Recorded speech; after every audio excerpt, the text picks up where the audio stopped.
Well, so today we are here with my friend and brother, Eric Hernandez. We are so grateful that you are here with us, brother. We know that you are very well read on the subject of uh, substance dualism and the soul and mind and the body issues and all of these philosophical subjects.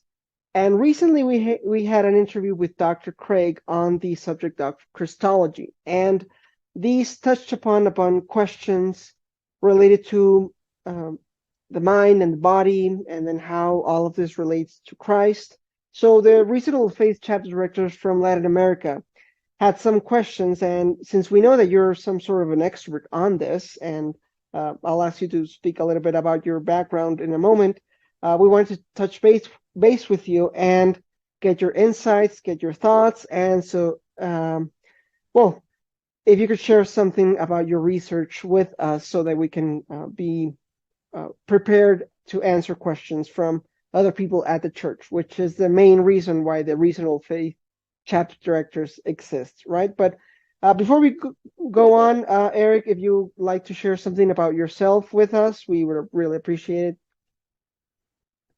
Yeah, thank you for having me, first of all. No, it's awesome to see the chapter directors growing, especially in Latin America.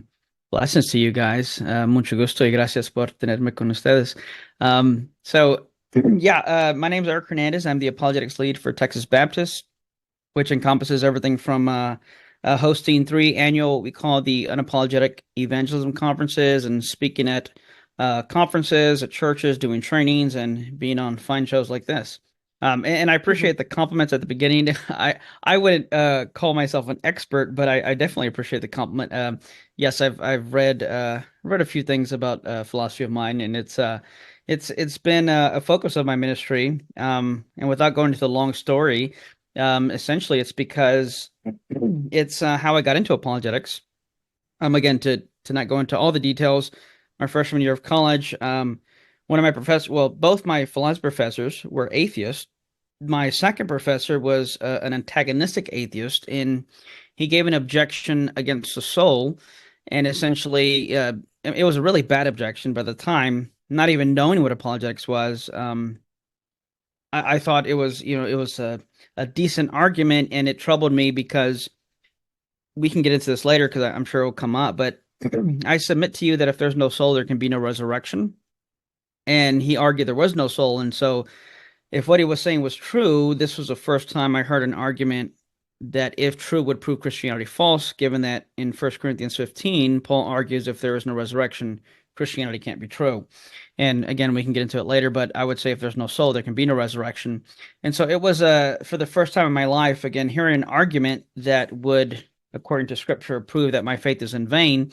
It really caught my attention and made me want to dig into this stuff. And here's where we're at now. Amazing. Well, thank you for sharing that with us. Well, when discussing substance dualism and the mind and body and the incarnation, as I mentioned before, there's a lot of theological and philosophical terminology that usually goes over our heads. And for me, at least, definitions are very important because otherwise I get lost. So why don't you help us define what the following terms mean and, well, how are we going to use them for the rest of the conversation? There's five in particular that comes up very commonly, which is person, soul, body, nature, and mind. Yeah, it's a good question. As far as person, I'd say a person, you can think of it as a set of ultimate capacities. Um, so when it comes to what a person is, and this kind of gets into also nature as well. So to just kind of play on both of those, you have so a thing has everything has a nature, and a nature is going to be a set of properties and attributes, capacities that make a thing what it is. So this gets into something known as essentialism, and the view of essentialism is basically the view that there are certain properties and certain requirements, attributes that a thing must possess in order to be the kind of thing that it is. such that if it loses one of its essential properties, it can no longer be the thing that it once was. Essentially, no pun intended, the number two is essentially even. It is an essential attribute of the number two to be even. And if the number two somehow were to, quote unquote, lose a property of being even, it would no longer be the number two. So a thing's nature is going to be a set of ultimate capacities and properties that it possesses. So when talking about a person, you're talking about ultimate capacities such as consciousness, I would say free will, moral reflection, things of that nature, higher order sets of capacities. Now, note how I mentioned ultimate capacities. The reason that's important is because when it comes to a thing's nature, it is going to set law-like limitations to the kind of changes it can undergo. And the difference between ultimate capacities and, let's say, an actualized capacity would be something like the following. To be a human person, I would say this thing must possess within its nature the ultimate capacity for consciousness. Now, having an ultimate capacity doesn't necessarily entail that this capacity is actualized. So to understand this a little bit more, because capacities come in hierarchies, we can talk about first order capacities and second order capacities. So I have the first order capacity to speak English. I'm doing it right now. So it's a capacity that I have actualized. However, I have the second order capacity to speak French. What does that mean? Well, I don't know French, but I have the second order capacity to develop the capacity to speak French. So while I cannot speak French, I have the ultimate capacity, meaning the potential abilities to speak French. So the reason this is important when it comes to persons is because when you get into the question of something like abortion, let's, I'm sure you're familiar with people arguing, well, at a certain amount of weeks or days, the quote unquote fertilized egg, which I would say is a person at conception, but someone may say a fertilized egg isn't conscious. Well, yes, but if this substance has the ultimate capacity for consciousness, then it doesn't have to have this capacity actualized in order to be the kind of thing that it is, because again, it thinks nature is going to ground its ultimate capacities. So to touch a little bit more on that, earlier I said that it thinks nature is going to set limits to the kind of change it can undergo in a law-like way. So if I plant an acorn in the ground, it has a capacity to grow a root system and become an oak tree. However, if I planted you in the ground, that you wouldn't grow into a tree. Why? Because your nature doesn't have that capacity. Now, even if I never plant an acorn into the ground, it still has that ultimate capacity to become an oak tree because of the kind of thing it is by its very nature, whereas I don't. Now let's get into, soul. I would define the soul as an immaterial substance that possesses consciousness and animates the body. It can go a lot deeper than that, but it's the immaterial substance that unites all my conscious properties. It's a thing that I would even say, and we can get into this later, the thing that has developed my body. It is the substance that is responsible for possessing my consciousness, and I would say that I am a soul. So when I say soul, I am literally talking about the self. So the word I, like the letter I, the word I is an indexical word. Indexical words are words that refer to things. Like if I say here or there, that's an indexical word that's referencing something. So when I use the word I'm referring to me, the self, and I would say that I am synonymous with the soul. I am a soul, and so I am synonymous. The soul and self are synonymous. When it comes to body, I heard Craig say in the other interview, a physical organism, and I would agree. Yeah, that's the easiest way to put it. It's going to be a physical organism, and the mind is going to be a faculty of the soul. So we mentioned capacities, and a capacity would basically be an ability, a potentiality, and similar capacities are grouped into what we call faculties. So, for example, I have the capacity to see and I have the capacity to taste. However, my capacity to see and my capacity to taste aren't the same capacities, but they both fall under the faculty of my senses. So the capacity for sight and the capacity for taste are under the faculty of my capacity of sense. So capacities are Mm. capacities are related to each other, are grouped into faculties. So my mind is a faculty of my soul, and I would define the mind Mhm. and say when we're talking about consciousness, and I would say the mind and consciousness would be synonymous. There are 5 states to consciousness. And the way we would define consciousness would be ostensibly. What does that mean? To define something ostensibly means that you point to instances or give examples of it. So, for example, if I'm talking to a person who was born blind, I could not define to them the color purple or the color yellow because colors are things that are also defined ostensibly. You cannot give a definition of them. You would just literally have to point to an example of it. So if I wanted to define the color blue, I couldn't just, use words. I'd have to just, point to my background and say blue. So consciousness is the same, is defined in the same kind of way. You have to give instances or cite examples or point to examples of it. So there are 5 states of consciousness. You have thoughts, beliefs, desires, sensation, and acts of will, or we can say volition. So to kind of help understand this and to give an analogy, I said the soul is an immaterial substance, and that my mind can be in my consciousness comes in 5 different states. So think of this in the you can think of it in the following way. Take the substance of water. So water is a substance, and water can come in 3 different states. Now, note that if I said water right now has the property of being hard, then you would automatically know it's in the solid state.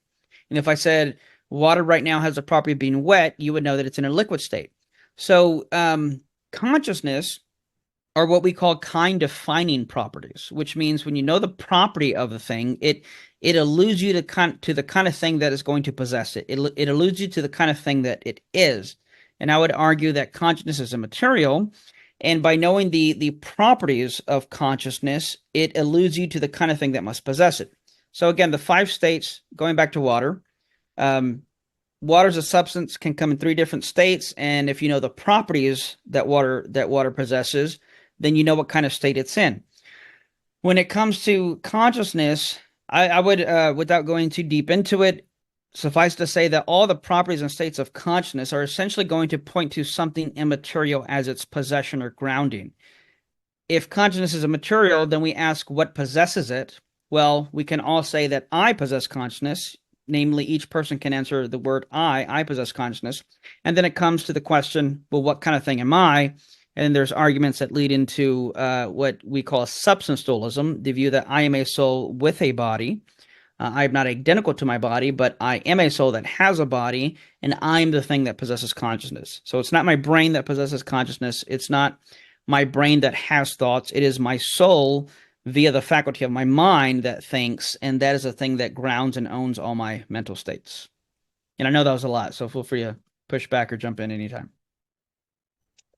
Oh, well, I suppose I would have to understand everything that you said to be able to push back. Yeah, and you said that you're not an expert. That's not fair. All right. So, well, for example, I think that popped up while you were saying this, especially the last part, is that substance dualism is the view that I am a soul with a body. So, I guess to reiterate that I would be identical with my soul, right? Yes, yes, and to be fair, maybe not all substance dualists would hold to that. That's the way I would define it from my position. Because, for example, hylomorphists, I would argue, are substance dualists, even if they don't want to admit that. But they definitely wouldn't define that in those terms necessarily. Hylomorphism, I haven't studied a lot about that, but I know that that's a word that usually that is handled through Thomistic circles. Is that right? Typically, yes. All Yeah. right, okay. I've heard that there are some hylomorphists that are substance dualists. Have you heard about that? I would say all hylomorphists are substance dualists. They just don't like to admit that. I see. All right. Very well. I guess, well, you already touched upon a little bit about the distinction between soul, mind, and person. I don't know if you would like to say a little bit about the distinction between those three. Well, I guess I would ask you if there's anything you want me to clarify or unpack a little bit further, because I know I threw a lot out there and I probably should have went a little bit slower. Given it's late over here where I'm at, my ADHD medicine is worn off, so you have to forgive me if I just start running somewhere. All right. So from what I understood, you said well, correct me if I'm wrong. The mind is a faculty of the soul, right? Yes, So the mind wouldn't be identical with the soul in your correct. view. All Right. right. Okay. But the soul would be identical with the person. Yes. All right. Okay. All right. Okay. I think that's a good way to frame it. And well, for further questions, I'll need to elaborate or perhaps rewatch this video, to be completely honest. Let me go with another question that one of our chapter directors sent. It says here like this. In their work, Philosophical Foundations for a Christian Worldview, Moreland and Craig suggest that substance dualism is perhaps the most philosophically consistent position with Christian theism. Is this correct? Is it correct to assert that we are dual in terms of body and soul, that is, brain and mind, and as two substances united by an essence we might call spirit? Or how else would the spirit participate in substance dualism? Yeah, it's a good question. There's a few questions there. Let me take them in the order they come. Is dualism the most philosophically consistent position with Christian theism? I would say yes, for sure. And I would even go further and say I don't, as much as I've looked into this, I don't see how a Christian physicalist could account for scripture, for the resurrection, and for what Jesus himself believed. Now, this can go pretty deep, but I'll just go. Well, it doesn't have to, so I'll just go with this. When you look at John Cooper, he wrote a book called I think it's Body, Soul, and Life Everlasting, if I'm not mistaken. And now I'm curious to make sure I got him right. So he goes through, yes, John Cooper, Body, Soul, and Life Everlasting. He goes through a whole the history of substance dualism, and he goes through the scriptural support for this in both the Old and New Testament. Now, here's what's interesting. Let's talk about Paul for a little bit. So we know that Paul was a Pharisee. Paul himself says, I'm a Pharisee of Pharisees. So Paul held to Pharisaic thought. So did Jesus. When you look at Jesus's interaction with religious leaders, he never disagrees with the theology of the Pharisees. He only disagrees with their actions, but he does disagree with the theology of the Sadducees. So to take one of these at a time, you look at Paul, again, knowing he was a Pharisee. Cooper argues that for Pharisaic thought, they had what's called a two-stage eschatology, a two-stage personal eschatology, which encompassed an intermediate state and a final resurrection. Now, for the Pharisaic Jew and anyone who held to Pharisaic theology, these two things went hand in hand. And we see this evident throughout Scripture. And I'll just give you two examples. When you look in Acts, I forget which chapter of Acts, but basically Paul is on trial, and he is on trial, and there are both Sadducees and Pharisees in the crowd, right? And when he notices that there are both Sadducees and Pharisees in the crowd, he says, okay, so I think it's Acts 23, I think, or 24. When he notices there are both Sadducees and Pharisees, he knows they disagree about afterlife, because the Sadducees didn't believe in angels or spirits. They didn't believe in resurrection. They didn't believe in the intermediate state because there was no afterlife. So Paul makes an interesting remark. He says, brothers, I am on trial for the resurrection of the dead. And he knows this is going to cause the Sadducees and Pharisees to start fighting, because that's what he wants, right? He wants to kind of slip out the back door. So when he says, I am on trial for the resurrection of the dead, if you notice the response from the Pharisees, when they start arguing, the Pharisees say something, and I'm going to paraphrase, they say, yeah, that's right. What if an angel or spirit spoke to him? Now, to understand what's going on here, hold on. Let me see if I can look up that exact verse. So it is Acts 23 from what Google is telling me. And okay, yes, Acts 23. So in verse 6, it says, Paul, knowing that some of them were Sadducees and others Pharisees, called out in the Sanhedrin, my brothers, I am a Pharisee, descendant from Pharisees. I stand on trial because of the hope of the resurrection of the dead. Verse 7, when he said this, a dispute broke out between the Pharisees and Sadducees, and the assembly was divided. Verse 8, the Sadducees say there is no resurrection, and that there are neither angels nor spirits, but the Pharisees believe all these things. Now, that word spirit is likely referring to a disembodied soul, basically a soul without a body. And so this would likely be someone in the intermediate state. Verse 9, so here now the Pharisees are going to kind of stand up for Paul, if you will. It says, there was a great uproar, and some of the teachers of the law who are Pharisees stood up and argued vigorously. We find nothing wrong with this man, they said. What if a spirit or an angel has spoken to him? Now, basically, what's interesting here is that in defense of, because Paul says, I'm on trial for hope of the resurrection. And what did the Pharisees say in defense of the resurrection? They argue for the intermediate state. They say, what if an angel or spirit, a disembodied soul, has spoken to Paul? Why would they argue for an intermediate state if Paul's on trial for the resurrection? Because again, in Pharisaic thought and Pharisaic theology, the intermediate state and resurrection went hand in hand. You're not going to have one without the other, all things being equal. Now talk about Jesus. Similarly, in Matthew 22, starting at verse 23, and I talk about this in my book, shameless plug, Lazy Approach to Evangelism, which will be translated in Spanish, hopefully coming out soon.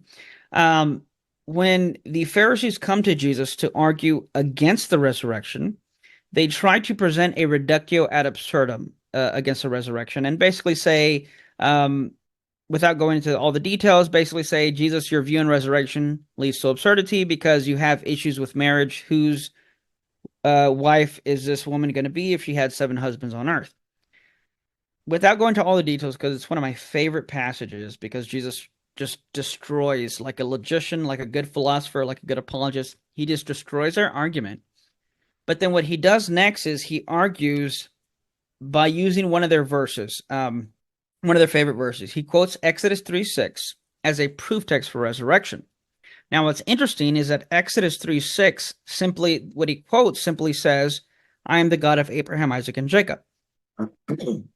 Now, that's odd as a side note because there are better verses to use for resurrection. You have in Isaiah and in Daniel, it talks about the dead rising again or waking up from the dust of the earth. But he quotes Exodus 3:6, a verse that has nothing to do with resurrection. And the short answer to that is because the Pharisees only believed in the Sadducees, only believed in the first 5 books of the Bible. They didn't believe anything beyond that. So that's why he's quoting Exodus, but still it's an odd verse. And he knows that this verse doesn't prove resurrection, so he adds to the verse, and he says, I'm the God of Abraham, Isaac, and Jacob, and then he adds, he is not the God of the dead, but the living. Now, the next verse after that says, the crowds were astonished. In the King James Eric Hernandez version, if you will, it says the crowd's minds were blown. But what's odd is that this doesn't really seem mind-blowing until you understand the argument he's making. And here's, in a nutshell, what he's saying. He says, basically, doesn't your favorite verse say that I am the God of Abraham, Isaac, and Jacob? Now, this is God talking, and note how it's in the present tense. He says, I am the God, not I used to be, or I was a God of Abraham, Isaac, and Jacob. And he's essentially saying this, but guys, here's a problem. If your view is correct and there is no afterlife, how can God be the God of Abraham, Isaac, and Jacob if Abraham, Isaac, and Jacob are dead and on your view don't exist? Because if he is the God of Abraham, Isaac, and Jacob, not was or used to be, but is, then this verse can't be right if your view is correct. However, if my view is correct, and he is the God of Abraham, Isaac, and Jacob, and he adds, he's the God of the living, not the God of the dead, then it must follow that Abraham, Isaac, and Jacob are still alive and well, though not physically present here on this earth. But the interesting thing for this conversation here is that in arguing in defense of resurrection, Jesus argues for the intermediate state, that Abraham, Isaac, and Jacob still exist, though not physically embodied. So all that to say, I would say not only do I think substance dualism is most consistent with Christian doctrine, I would say that anything other than substance dualism is going to not be a Christian doctrine if you take Jesus's theology as a paradigm case for what we should believe as Christians. So anyone who's not a substance dualist is going to have to argue with Jesus about that. Wow, I've never seen those texts before. I really love the application that you gave to them. It's really, really interesting. And, to be completely honest with you, Eric, I hadn't heard of substance dualism. Just a couple of years ago was the first time that sorry, not substance dualism, of Christian physicalism. The idea that we are just material, right? If I'm not mistaken, that the soul, we don't have souls, something like that. Yeah, essentially. Yeah. Yeah. They argue that substance dualism is Greek philosophy read into scripture. Is what some would argue. But it's just that, I mean, text over text, and it seems to me that it's clear that there is a spiritual dimension, at least to us, of the material world. I mean, I have Heiser's work here, The Unseen Realm. There they are. Demons and angels. He talks about the Elohim. The passage about who was it? Saul, and the witch. With the witch of Endor. Yep. Yeah, exactly. That's right. And whether you interpret that as actually Samuel back from the dead to tell him that he's not gonna live, or a demon, whatever idea you have, it's a spiritual dimension. It's not a physical one, and it just doesn't make sense to me how can somebody be a Christian physicalist? Yeah. I guess that the main area where I've heard that Christian physicalism is very popular is with conditionalist or annihilationist. The idea that hell is going to be eternal destruction, not eternal conscious torment. What is your take on that, just as curiosity? I haven't looked too deeply into it. It would be a fun endeavor to take on. But yes, I don't know if I'd say most. I haven't looked at all. I haven't counted heads, if you will.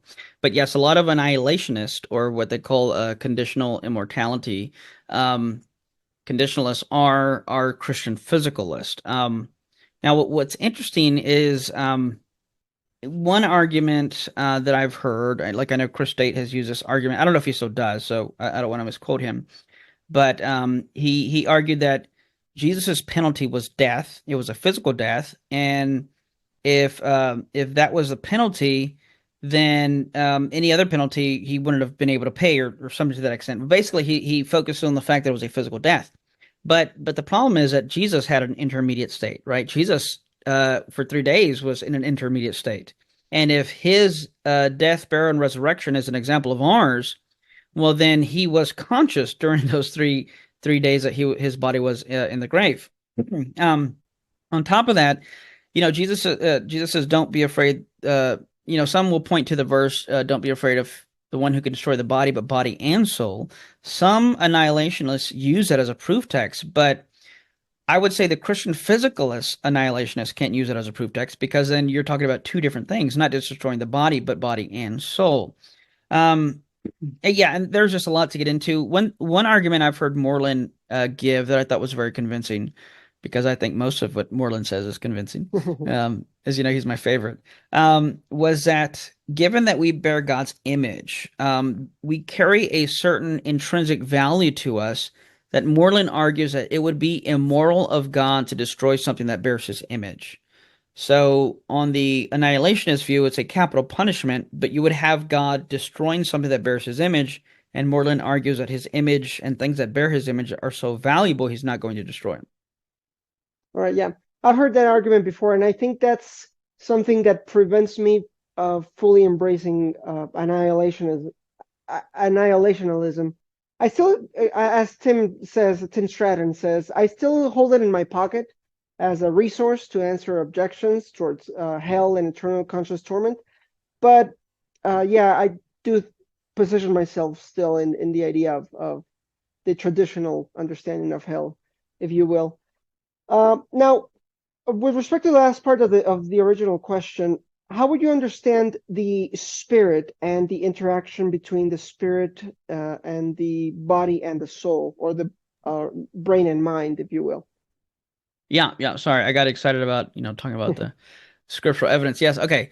So I wouldn't say we're two substances, at least not on the view I hold to. I think Moreland calls this a metaphysical Aristotelianism, if I'm not mistaken. But long story short, the body is not a substance. So I'm trying to think how deep I want to go into this. So simply put, substance dualism means twoism, and the dualist aspect is that I am an immaterial substance and my body is something physical, is the easiest way to put it. The body is not a substance in itself. The body is, the way Moreland argues, is an external realization of an internal structure. So my body is, in a sense, a mode of the soul. My body was formed by my soul. This gets into what's called organicism and a little bit of what's called traducianism. But essentially, I can put it this way. So animals have souls as well. The two quick arguments for that. One, when you read in Genesis, when it talks about God creating the land animals, it says he creates the land nephesh creatures. And nephesh is a word that's used for soul. Also, given that consciousness is immaterial, anything that is conscious is going to require an immaterial substance to possess it. So, given that animals are conscious, they would have to have immaterial souls that possess these conscious states and properties. Okay, so I wouldn't say they're two substances. I would just say that the body is an external realization of my soul. So, given that animals have souls as well, we can now look at the bodies. And the reason I have eyes and I have ears is because my soul's nature has the capacity for sight and for hearing. So, given that, my soul, if you will, takes the building blocks, the DNA, and begins to make a body that can actualize the capacities that are within my nature. So I have eyes because my soul has a capacity for sight, and so my soul makes a body with eyes so it can actualize its capacities. Now, what's interesting here, to get a little bit more philosophically technical, the chapter directors may be familiar with a priori and a posteriori knowledge. So a priori is knowledge that I can arrive at or gain without having to leave my seat, right? To know that a triangle has 3 points, I can just look at the definition of a triangle and I can deduce what a triangle is. A posteriori knowledge is knowledge that I need to leave my seat. I like to say, a posteriori means I have to get off my posterior in order to go investigate. So if I want to know if it's raining, I have to go outside and look. But if I wanted to know whether the number 26 is even or odd, I can sit in my chair because that's a priori.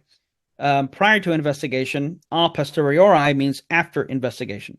Now, why is that important? Well, because if I just reflect on my conscious states and my thoughts, I would argue that I could come to the realization that my thoughts and my conscious states are immaterial.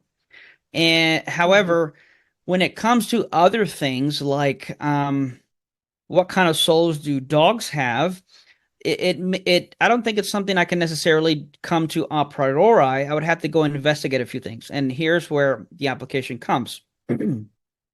So human beings have the capacity for language. And given what we know from neuroscience, we now know what parts of the brain are associated with language development.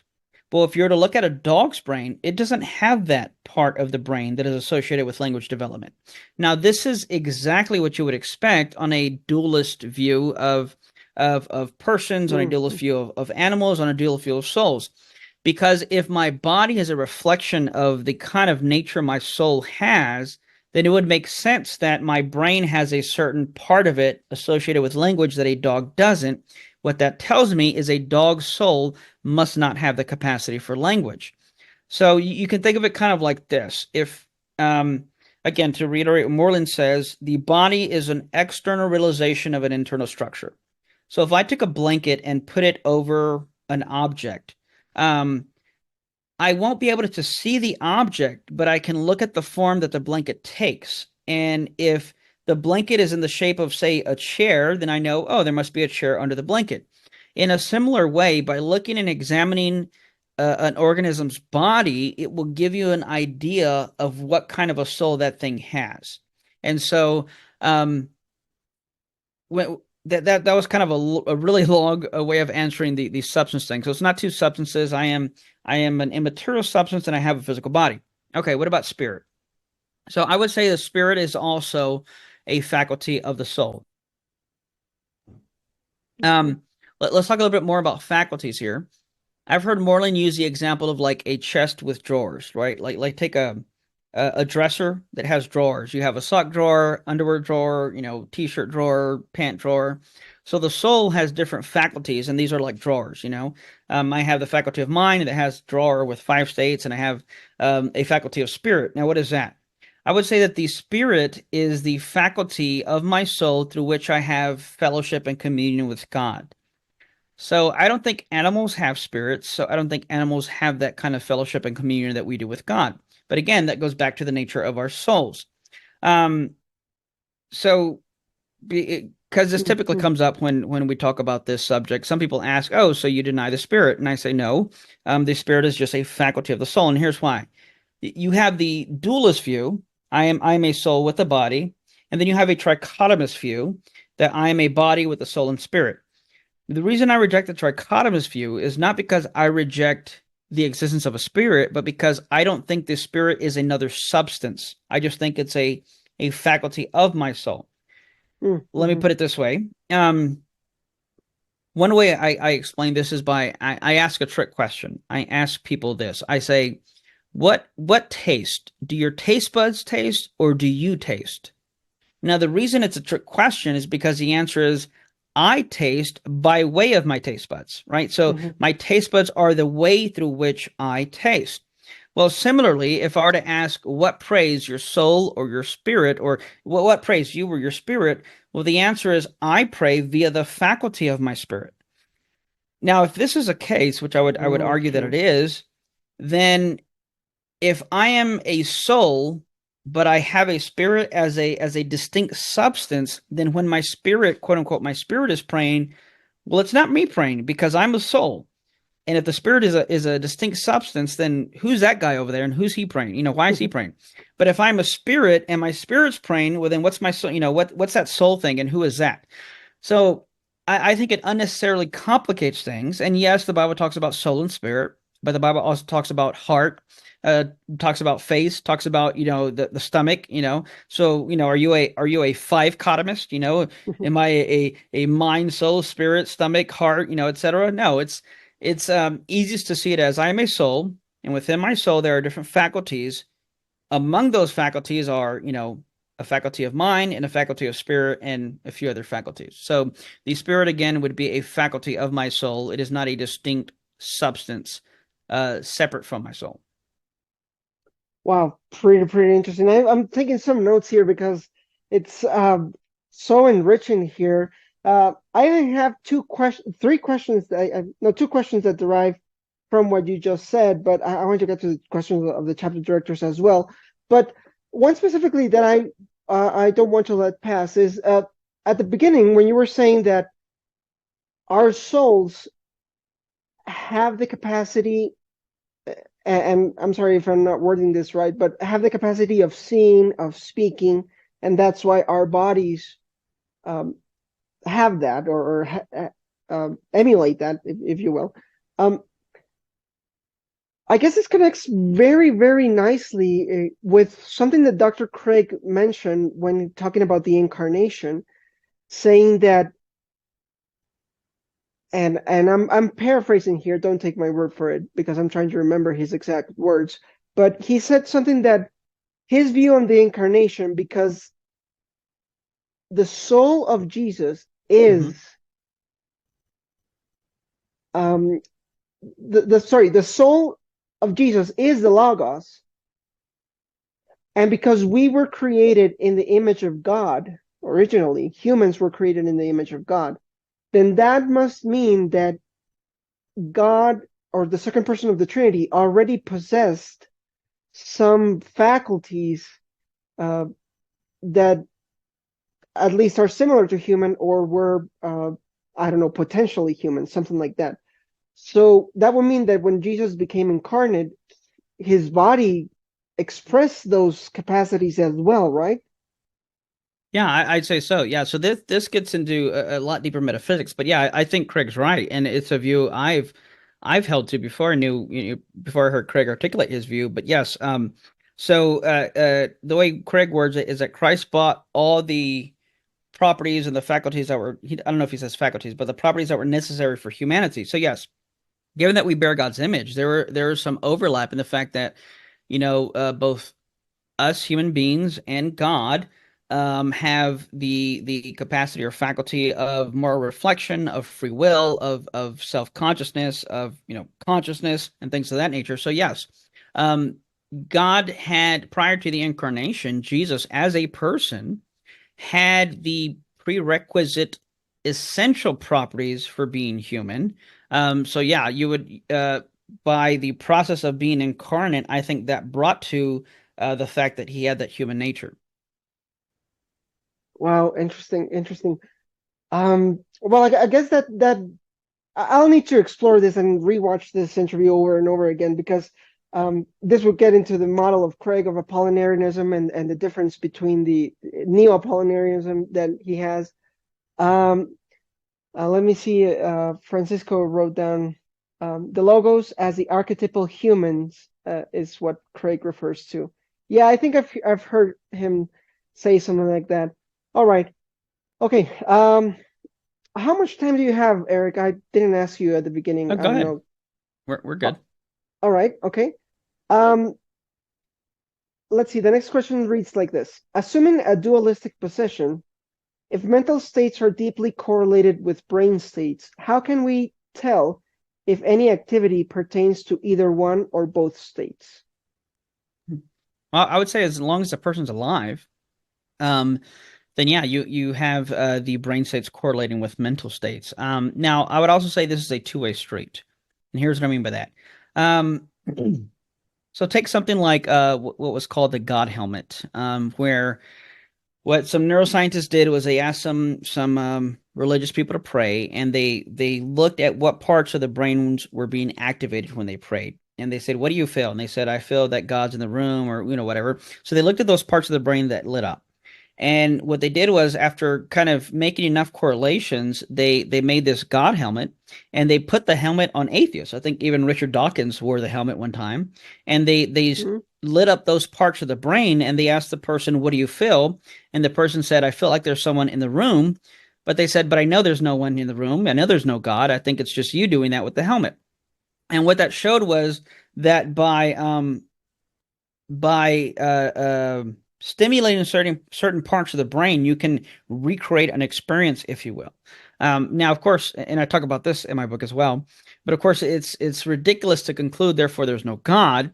In the book, I say, what if we created a beach helmet, right? Let's say you've never been to the beach, but I have, and they put Mhm. this helmet on me, and they examine what parts of my brain light up when I think about the beach, what parts of the brain light up when I think about waves, when I think about the sand in my toes, yada, yada, yada.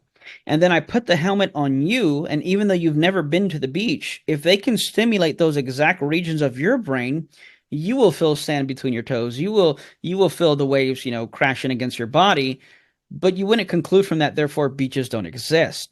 All that shows is that you can elicit mental states by stimulating those regions of the brain correlated with those mental states. The reason I say it's a two-way street is because while yes, affecting the brain can affect the mind, we also know that the mind can affect the brain and just the physical body in general.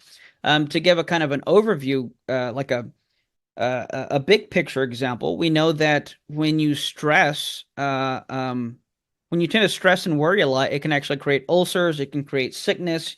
It'll have an effect on your body. So engaging in mental activity can have a negative effect on your body.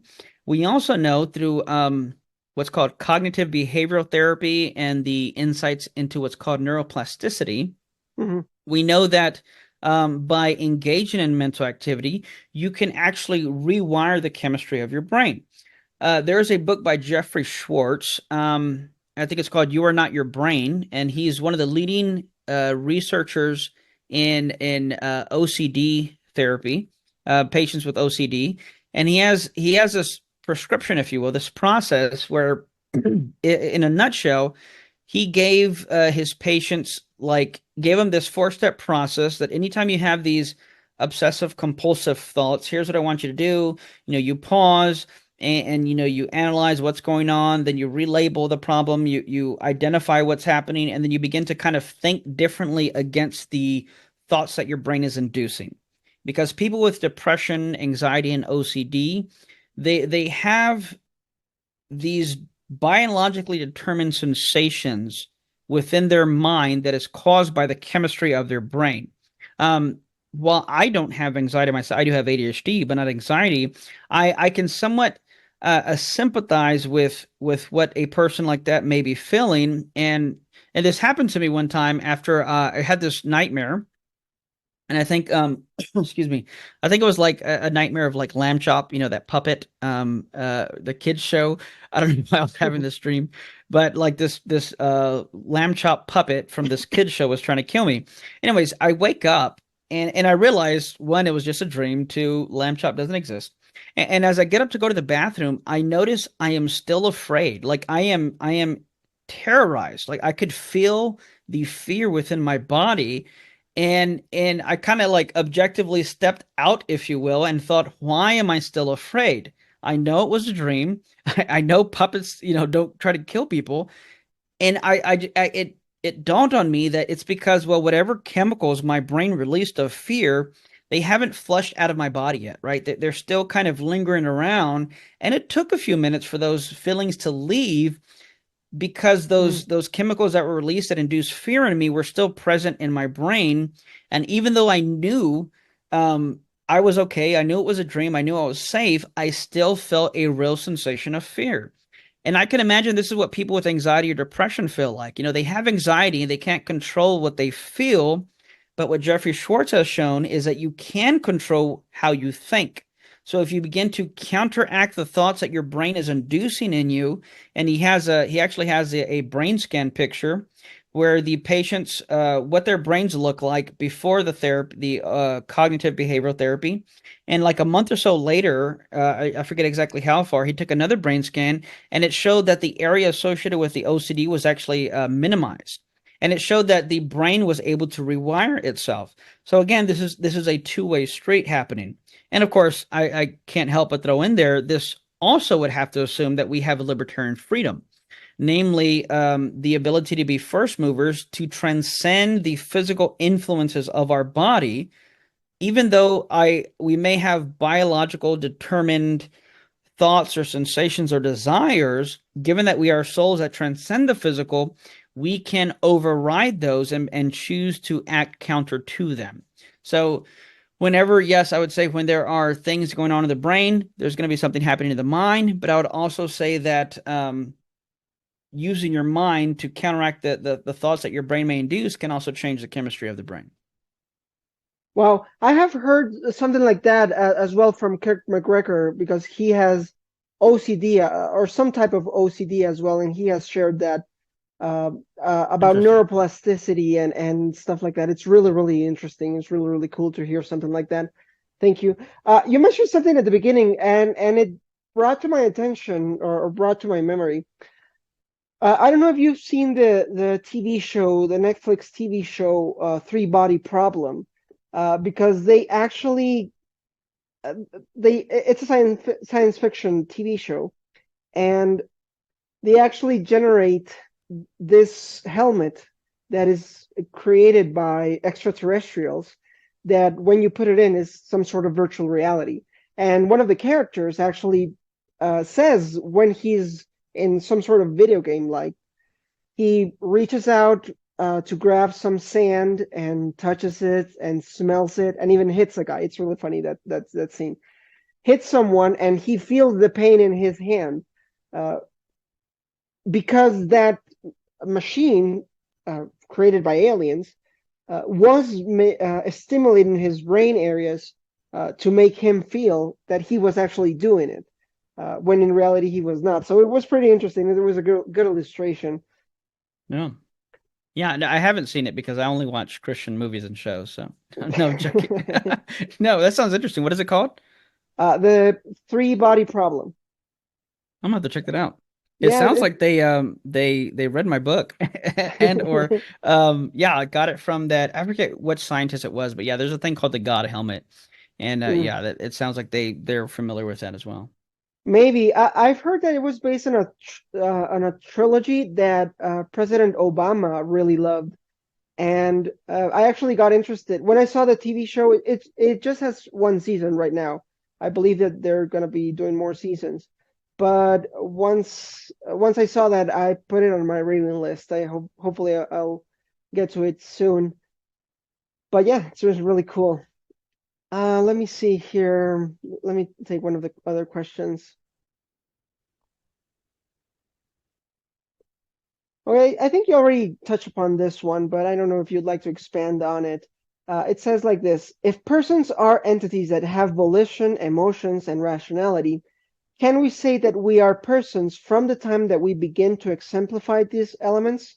I think this touches upon your uh, what you mentioned about capacities and ultimate capacities.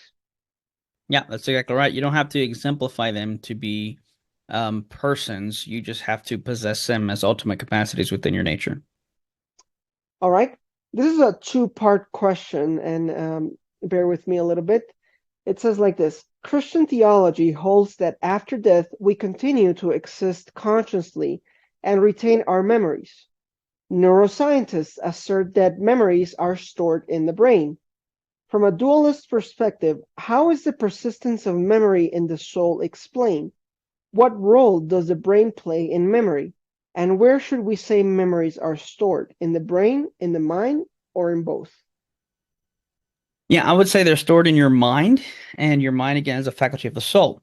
So, what role does the brain play? I've heard Moreland use a helpful illustration. He says, think of the brain kind of like a CD.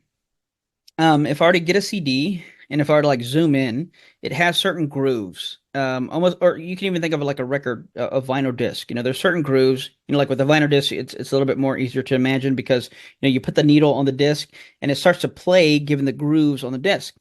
So if you put the CD in the right retrieval system, that retrieval system would be able to read the grooves and play the music that's associated with those grooves.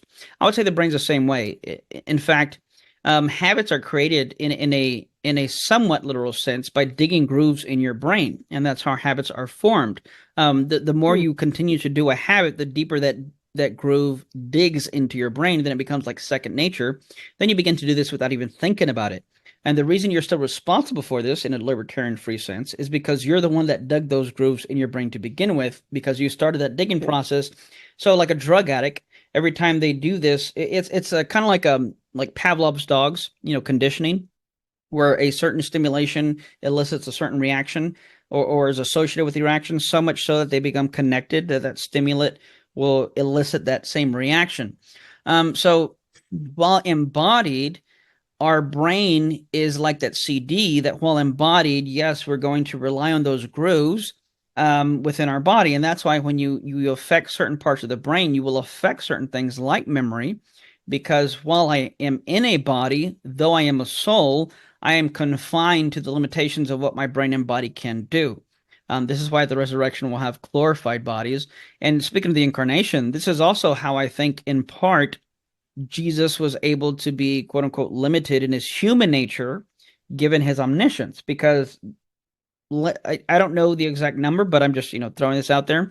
Let's say his brain could only store so many grooves, if you will. So I don't think a human brain could handle omniscience. So just by Mhm. having a brain, that itself would have limited the types of things he was able to access. Well, I actually was going to ask you about that and how, because that was a point of discussion with the chapter directors while we were studying to the question and answer that came up with Dr. Craig, was about Jesus's omniscience and how he could be omniscient and still have the limitation of the brain. And I guess the example and the analogy of the CDs and the what do you say, groups? Yeah. The groups is a really good analogy. So in one sense, okay, because here's one of the questions that we're going to discuss with Craig on the second step of our Q&A, is that Craig divides, I don't know if that's the correct wording, but Craig divides Christ's mind into two and says that he had, well, not dividing the mind, that's a bad wording, but he says that Christ had an awake conscious Huh? and a subconscious. And he said that, well, from what I understand, his divine attributes, like omniscience, were secluded or stored in the subconscious. So in that sense, the subconscious to make sense of that, at least for me, the subconscious necessarily needs to be immaterial because a physical brain would not be able to, a physical human brain would never be able to store omniscience. Would that be a correct deduction, I guess? Yeah, yeah, I think you're on the right track. So I would say this. So think of it this way. So I remember what I did, let's say yesterday, right? But again, if somehow, let's say I were to get hit over the head with the hammer, or there was some brain damage to my brain, I would not be able to remember those things because of the effects of what happened to my brain.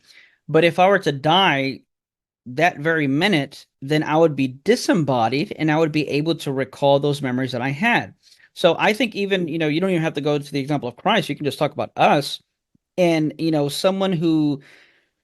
someone's Mm-hmm. grandparent who died with Alzheimer's, they can take comfort in knowing that now that they are no longer in this body that was defected, they now have all their memories, all their recollections, all everything that they lost because of the Alzheimer's, they now have back because they're no longer confined to that brain that was damaged that inhibited them from being able to access certain things. So, as far as what Craig's talking about, yeah, no, I think he's right for sure. Again, all consciousness is immaterial, and yet there is even within philosophy of mind, you have what's called phenomenological consciousness and access consciousness, and the Mm-hmm. difference essentially is similar there. Access consciousness is my conscious awareness that I can pull, if you will, at any moment to recall something or to report something verbally or things like that. But for example, right now, you and I, okay, so you're looking at your screen, but if you were to pause for a second, even though you're looking at my face, you would in your peripheral would see, oh, there's, whatever you're looking at in this side of the room, behind the camera, there's some other stuff, but you were not aware in a first order conscious sense of these things, but they were there within in that secondary order consciousness. And that would kind of be Mm-hmm. like the subconscious. So yeah, like right now, I'm looking at my screen, but if I pause and think, yeah, I can also see my doors on this side, the walls on this side, my curtains and my windows in front of me. But I wasn't thinking of that actively until I had to pause and actually kind of reflect on that. So subconsciously, I am aware of everything in my room, all the colors, all the shapes, all the sounds. But with regards to the access consciousness, that's not in the forefront of my mind, but it is within my subconscious. Interesting. And now that you mentioned it, and it's part of the next question, and I'm just going to paraphrase it because it's really interesting. For example, in cases of near-death experience, where people basically leave their body while they're being operated or something like that, You said when we were talking about this, you said that memories are stored in the brain like grooves in a CD. How would you say that memories are stored in the soul in those kinds of examples where we have near-death experiences and people remember those, but those grooves were not made in their brain, but were made actually by their soul? Or, well, I don't know how in their soul, or I don't know if it makes sense to talk about that. Yeah, so I wouldn't to clarify, I wouldn't necessarily say that memories are stored in the brain. I would Oh, say that that's memories right. Sorry. are associated with grooves in the brain. And that's That's why right. if you have damage to that, you couldn't retrieve them. Yeah, so the out of body thing, yeah, good question. That there could be, it could just be the case that I don't, and memory specifically, I don't know what exactly how those grooves work. I know with habits, I'm more familiar that habits after a certain amount of time they're digging grooves. But yeah, this could also be going to that thing about the subconscious kind of thing where somebody with an out of body experience could come back into their body and then remember these things because somehow, some way, their brain is able to at least access that. In other words, they at least have um, the ability physically for their brain to be able to allow the soul to reach into those parts of what they saw. Interestingly, though, I have heard of a few near-death experience cases where someone is not able to remember every like it's almost like they know that something happened at this point, but they can't describe or remember what it was, but they can remember how they felt.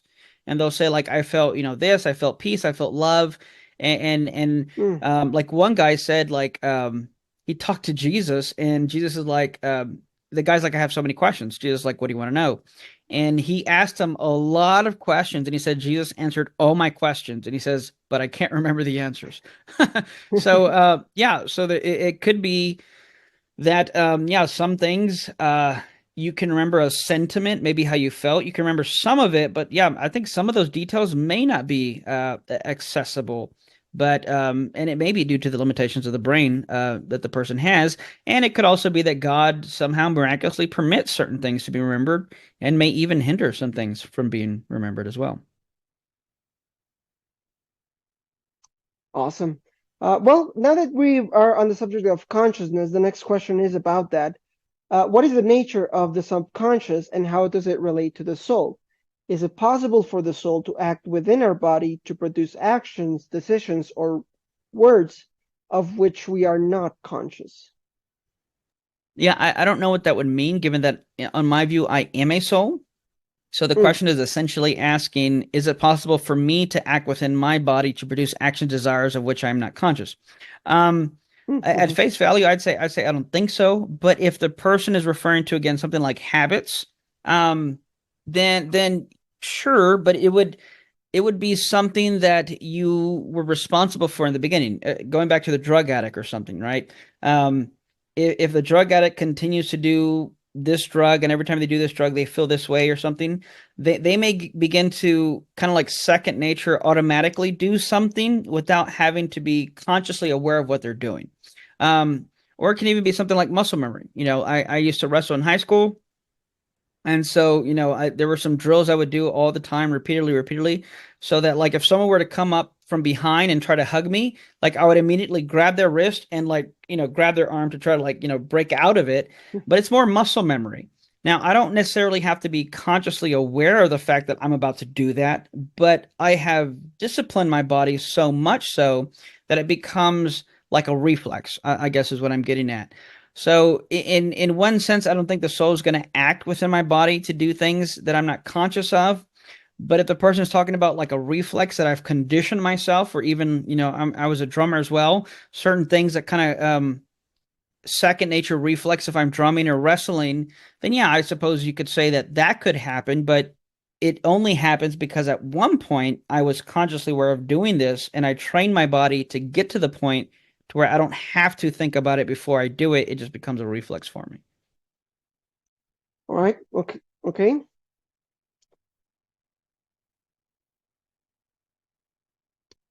One empiricist view on personal identity is that it exists because our body continues to exist over time. While critiques such as the ship of Theseus problem suggest that our body cells renew over time, some argue that there are neural structures that persist throughout life, which might explain our experience of continuous identity. Would this be an acceptable explanation of the problem of personal identity? So I would say no, and there's a few things to unpack here. So a neural structure isn't the same thing as a person. Let's go back to the God helmet. Let's suppose I took a brain scan of your brain and I copied every single neurological structure, and then I went to some other person and I was able to somehow recreate every neurological structure you had onto their brain and take away their neurological structure. Well, then would that person now be Raul? No, it would just be someone else with the same brain structure that you have. Um, so on top of that, neural structures that persist throughout life, which and note the question says, which might explain our experience of continuous identity.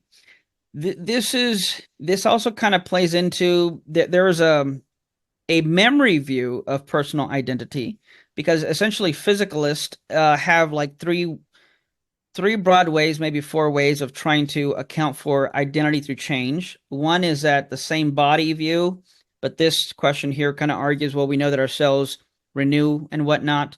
So then some people say, okay, well, what about the brain in specifically?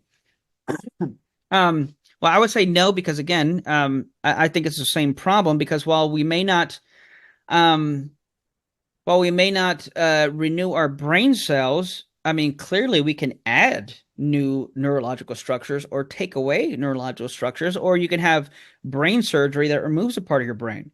So anytime the structure changes, if we're going to make personhood identity um, grounded in a brain structure, then the moment you have a new neurological structure or take away your neurological structure, it's no longer the same brain state. And thus, if that's the explanation, it will no longer be the same person. The other thing I was going to say was this question is more asking an epistemic way of knowing if we're the same person from one moment to the next, where the question of identity through change is an ontological question. What do I mean by that? I think it's fair to say that epistemically speaking, because I experience a continuation of Eric Hernandez today and yesterday, I think epistemically that's a justification for believing I'm the same from one moment to the next. But note that's an epistemic question that's different than asking what is it that grounds our identity to change, as opposed to how do we know we retain identity to change.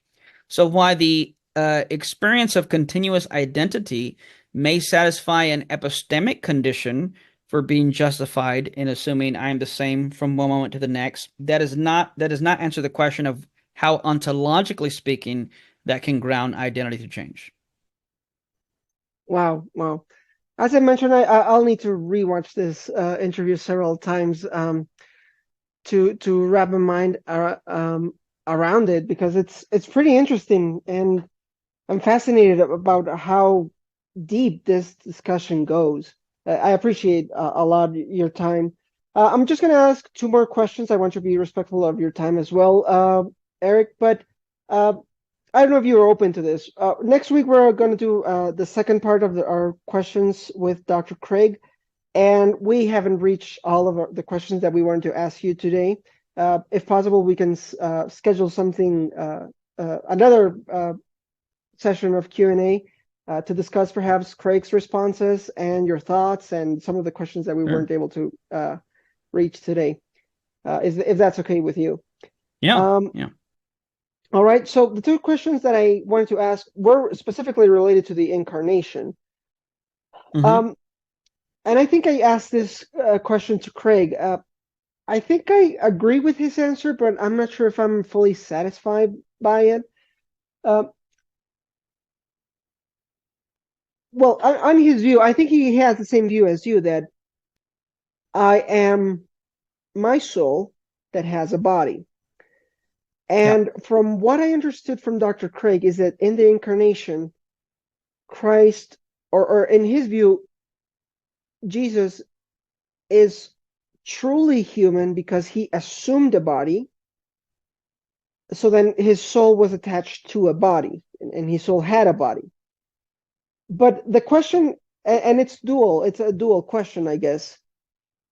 What from what I understood from him is that what makes Christ human is that his soul is united with his body.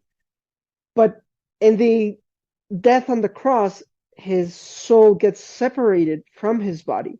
So on that definition, it seems that that would make Christ not human anymore, at least not human for 3 days.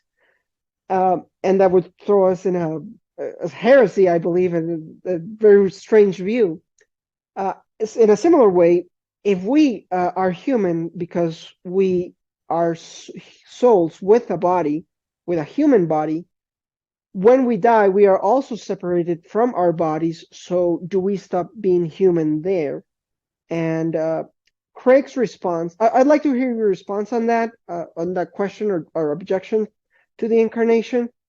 But I just want to throw this out, is that Craig responded saying that Christ remained human and we remain human because our soul was so intimately united with our bodies that the soul remains being human even though it's not attached to a human body.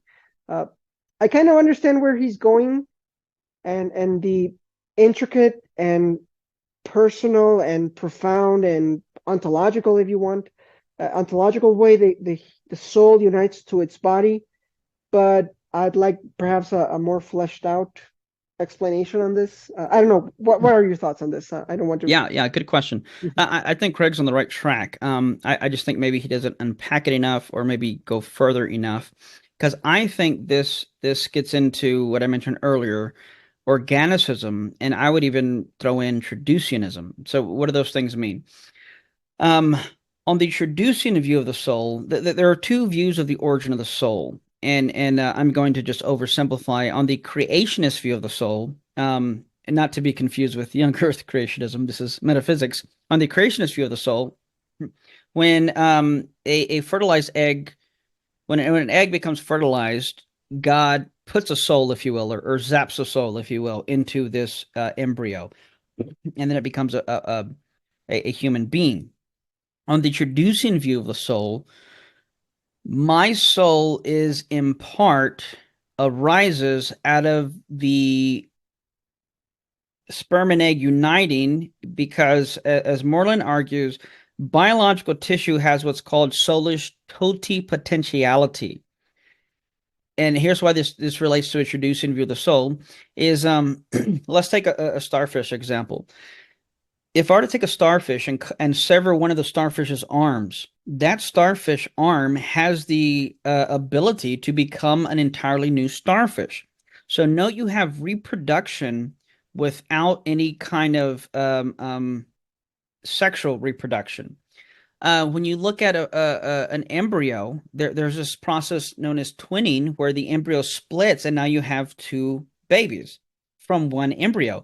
There was one act of sexual reproduction, if you will, and then there was a splitting, and now you have two babies that are going to look the same. We've also gotten into cloning with animals. You know, they've cloned a sheep. Again, no sexual reproduction. And what I think this is this is an a posteriori indication of a traducian view of the soul, namely that biological tissue has this soulish totipotentiality, the potential to become a new substance under the right conditions. And with that being said, when the sperm and egg for my parents met, there was a substantial change and a new soul came into existence, and thus you have new properties. So I get my quote unquote soul, if you will, from my parents, and on this view of the soul, I could not have been a I could not have been born at a different time in history. I could not have been born with a different set of parents. On the creationist view, if God puts a soul, if you will, into an embryo, then God could have put me at any point in history. God could have put me with any parents. But if the traducian view is correct, then it necessitated my parents at that point in time with that sperm and that egg. Now let's get into organicism. Is the view that essentially it is my soul that kind of develops and forms the development and formation of my body. So it's my soul that drives the DNA to form the kind of body that I have. So the reason I say I don't think Craig may go far enough, or maybe he needs to unpack further, because he is correct, absolutely hits the nail on the head when he says that the soul is intimately tied with the body.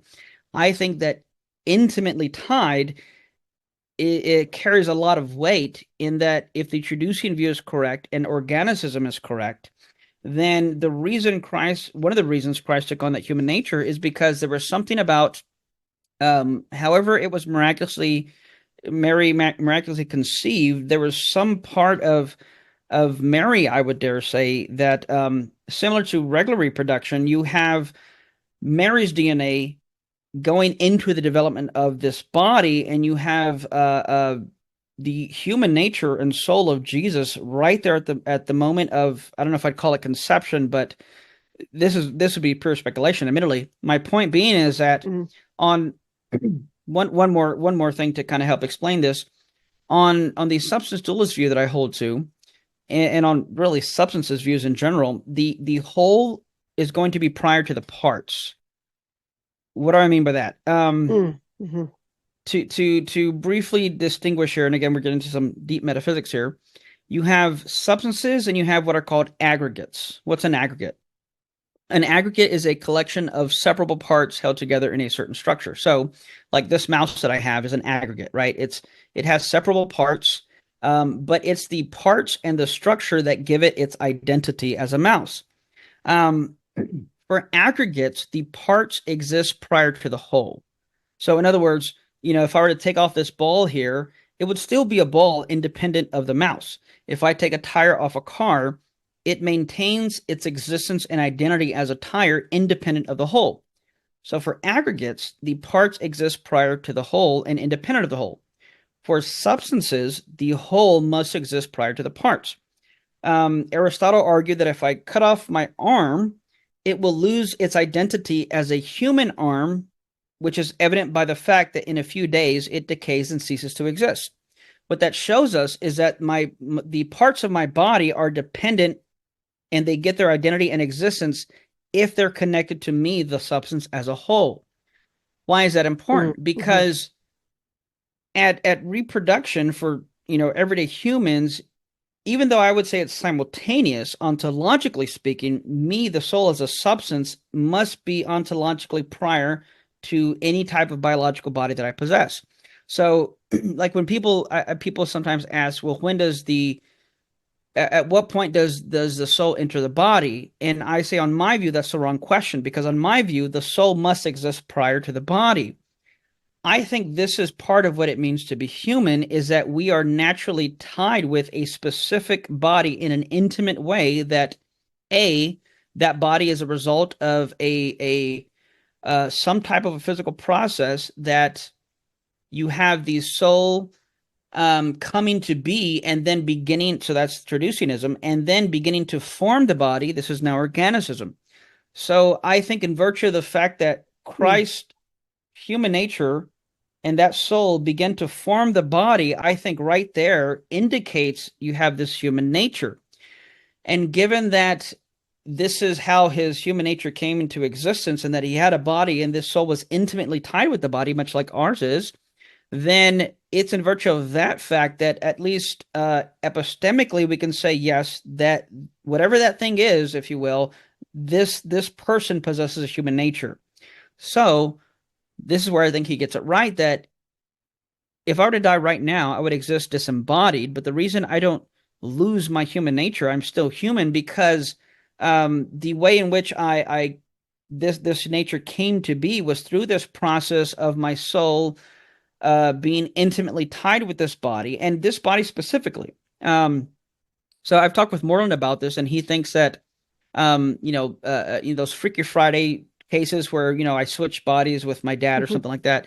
He doesn't think those are broadly logically possible or metaphysically possible. But he thinks if that were to happen, your soul wouldn't function right in that body, because each body, if you will, is catered to that specific soul. So if you and I were to switch bodies, Mhm. I wouldn't be able to function as good as I do because that's not the body that my soul developed.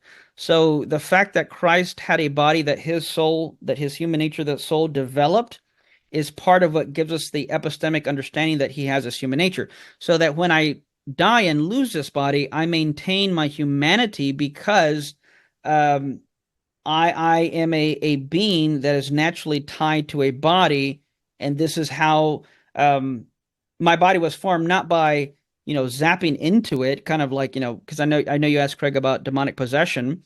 This is another reason why demons don't become incarnate because they're them as the material substances didn't form this body, nor was this body again, as I Okay. mentioned more earlier, an external realization of an internal structure. My body is an external realization of the structure of my soul. So, in that fact, this is why I would say that no one loses a human nature, and this is one of the reasons when they're disembodied. This is one of the reasons I reject hylomorphism. On the hylomorphic view, they say that a human person is a body soul composite. The problem I have with that is the intermediate state. If me being a human person means a body soul composite, then that would imply that having a body is essential to being Mhm. a human person. But if I Yeah. lose my body, I have just lost an essential attribute, and given essentialism, then I can no longer be a human person. So this is why this I think even goes back into the ultimate capacity thing is that as long as it's within my nature and my human nature is intimately tied to have and most naturally to have a body, then that is part of what it means for me to have this human nature, and that's why when I cease to have this body temporarily, I have not lost my human nature. Wow. Wow. Thank you so much for that answer. It's really unpacked things really neatly. So you would consider yourself a traducianist. Uh, Yes. all right. Well, Yeah, and in fact, oh, go ahead. well, no, I was going to go to the next question. Go ahead. But I was just going to briefly say I also talked with Moreland about this, and he thinks Genesis is um, um, argues for a traducian view. Um, and without going to all the details, so I when it comes to age of the earth and creation evolution, I don't have a position. I don't care how the earth is, but I when people say that Genesis is an apologetic, they're halfway right. It is an Hmm. apologetic, but it's not an apologetic about science or evolution. Moses, it would not have crossed Moses's mind, Darwin evolution like that. So what were they dealing with? Well, they were dealing with pagans who said that in order for your crops to grow, you had to perform these uh, um, sexual Rituals. rituals and orgies, right, to have your crops grow because you had to appease the fertility gods. Moreland argues that Genesis is arguing for a Traducian view of all things. How so? Well, note how God says, let everything reproduce after its kind whose seed is in itself, which seems to be the implication that no, you don't need to have these sexual orgies to appease the fertility gods to have your crops grow. I've already built the system in such a way that it will reproduce after its kind because its seed is in itself. In other words, it will be able to reproduce the kind of thing it is because I've already set up the system to work that way. And if that's the case for animals and crops, well, then, yeah, why not living beings, human beings? So it seems that a Traducian view is how plants and animals, run their business metaphysically. So it only makes sense to say that, yeah, humans would as well. I see. Okay. Okay. In a nutshell, I don't want to take too much of your time because I have another question on the incarnation. But just in a nutshell, how would you evaluate? I think that William Hasker or uh, defends some sort of emergentism. In a nutshell, how would you differentiate traditionalism from emergentism, and why would you not be an emergentist? Yeah, good question. I'd have to brush up on Hasker's view, but off the top of my mind, that was one of the things I meant to look up, and I Hmm. didn't. But yeah, I think I don't think it does anything that substance dualism itself, like the view I hold to and Moreland holds to, I don't think it adds anything or gives any advantages to it. I think it adds it Going back to, again, without having brushed up on Hasker's view, I would say let's just talk about what we've already mentioned, that the whole has to exist prior to the parts. I guess Hasker could argue that it's simultaneous, the emergence with the body, but there just seems to be something that with the emergentist view, one of the problems, if I remember correctly, was something like a Sorites problem, that basically you have to have the right physical conditions for a soul to emerge, if you will. But then it's almost kind of similar to the emergence of consciousness.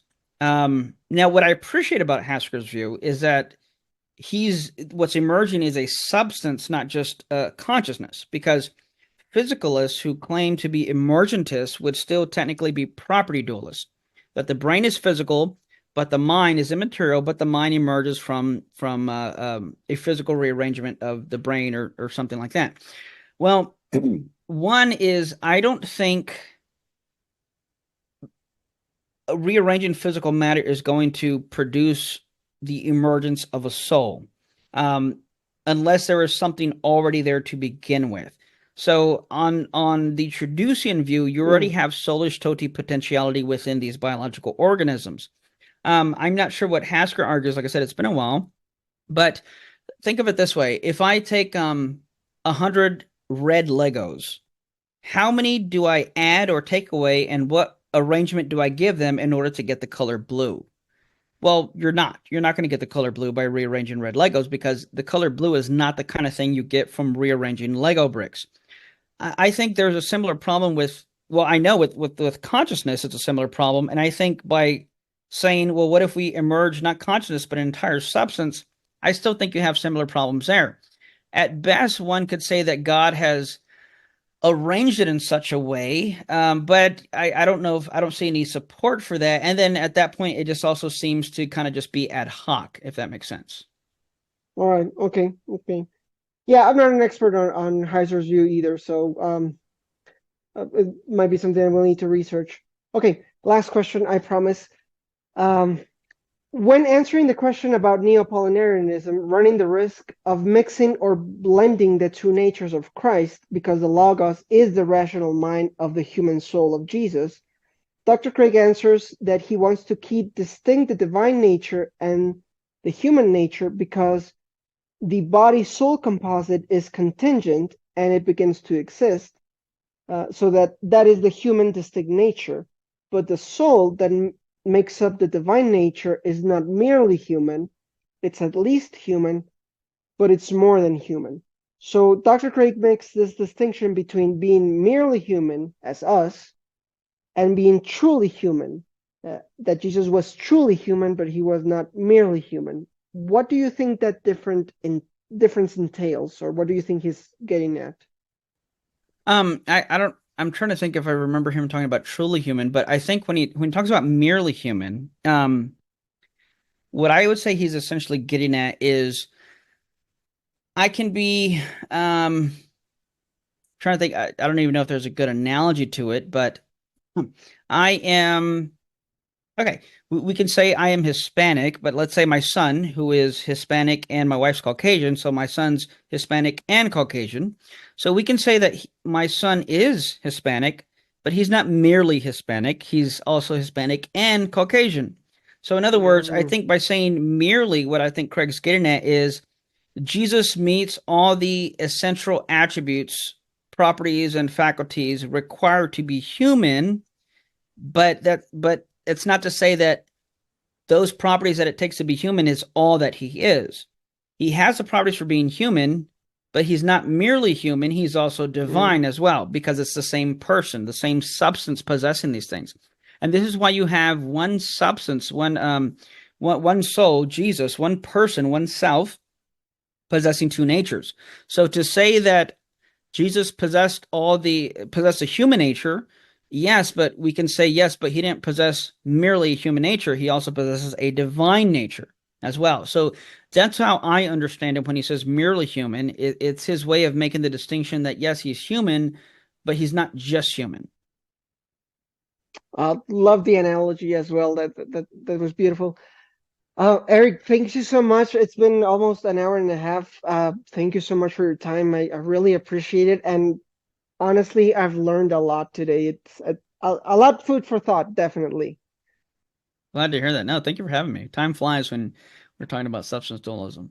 Yeah, no, it's been really fun. I enjoyed it a lot, and I know that uh for example, right now only Francisco is on the chat here, and he says he learned many things, and well, I'll definitely send this out to the chapter directors, the recording. I'll send you a copy of it as well. Uh, Hopefully I can get it soon enough on YouTube for sharing. I don't know how long it will take for me to translate it to Spanish, but now with AI, it might be faster than Oh than yeah. usual. But thank you so much, Eric. Thank you for your time. I really appreciate it, brother. No, thank you. I enjoyed it very much.